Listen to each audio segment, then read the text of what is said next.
Alors j'ai dit à mon grand-père, bientôt je vais me marier. Et mon grand-père m'a dit, mon fils, sache désormais que tes jours sont comptés sur terre.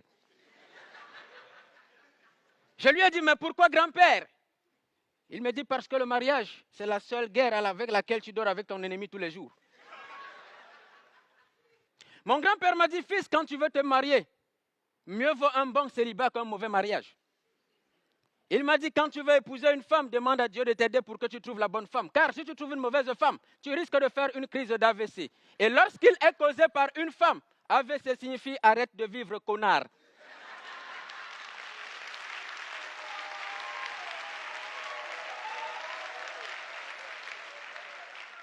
Ça, c'était mon grand-père. Alors j'ai dit à mon grand-père, mais grand-père, comment fait-on pour trouver la femme de sa vie? Il m'a dit, il y a deux types de femmes, les belles et les moins belles. Mais si tu veux la paix dans ton foyer, n'épouse jamais une belle femme. Car qui épouse une belle femme a les mêmes problèmes que celui qui cultive son champ de maïs au bord de la route.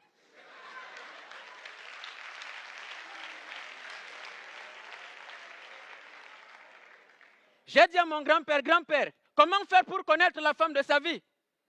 Comment faire pour savoir qu'une femme peut rester dans un foyer? Et mon grand-père m'a dit, observe le comportement de ta belle-mère. Les tigres ne donnent pas naissance aux agneaux.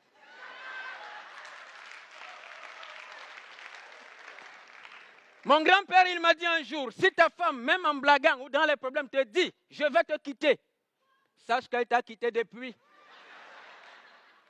Et si tu la vois simplement à côté de toi, sache qu'elle attend simplement que ton rival lui envoie les sous pour déménager. Je n'ai pas écouté les conseils de mon grand-père, je me suis marié. 2 mois après, ma femme m'a quitté. Elle a épousé un idiot qui venait de l'Europe, parce qu'il lui avait promis le paradis sur terre. Après avoir passé 2 semaines dans la maison de ce petit cancre, elle me rappelle au téléphone un matin, elle me dit, chérie, s'il te plaît, excuse-moi, je sais que j'ai merdé, redonne-moi ma chance, est-ce que je peux revenir vivre avec toi? Je me suis mise à rire. Elle me dit, chérie, tu ris alors que j'ai des problèmes? Je lui dis, non, je ris parce que tu viens de comprendre que le tourisme est différent de l'immigration. Reste là-bas.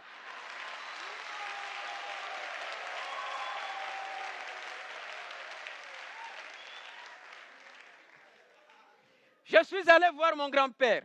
J'ai dit à mon grand-père, mais grand-père, j'ai de l'argent. Pourquoi ma femme m'a quitté? Il m'a dit, tu ne comprendras jamais pourquoi. Il m'a dit, quand tu es pauvre, la femme a tendance à te tromper avec un riche. Quand tu es riche, la femme a tendance à te tromper avec un pauvre. La femme, c'est comme le vent, elle souffle dans la direction qui lui plaît.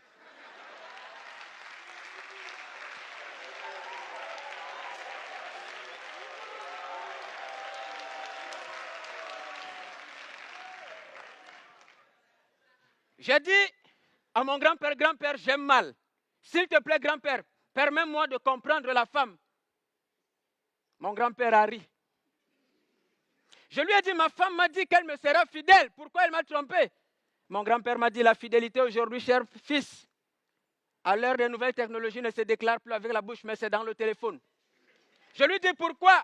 Il me dit, parce que pour déshabiller ton partenaire, tu n'auras jamais besoin de code. Mais pour allumer le téléphone de ton partenaire, il te faudra un code, car nos téléphones sont devenus plus intimes que nos parties intimes.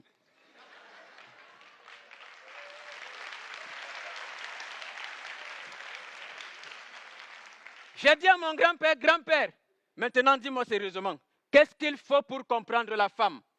Et mon grand-père m'a dit, mon fils, aucune science, aucune étude, aucune analyse médico-légale, aucune doctrine, aucune religion ne comprendra la femme. Car si Dieu avait voulu que l'homme comprenne la femme, il n'aurait jamais endormi Adam pendant qu'il criait Ève.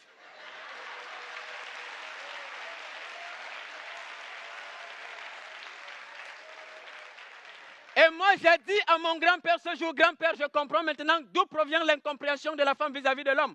Pourquoi Dieu a fait cela? Pourquoi Dieu a-t-il endormi l'homme pendant qu'il créait la femme? Et mon grand-père m'a dit, c'était simplement pour que l'homme aime la femme sans se poser de questions. Bonsoir.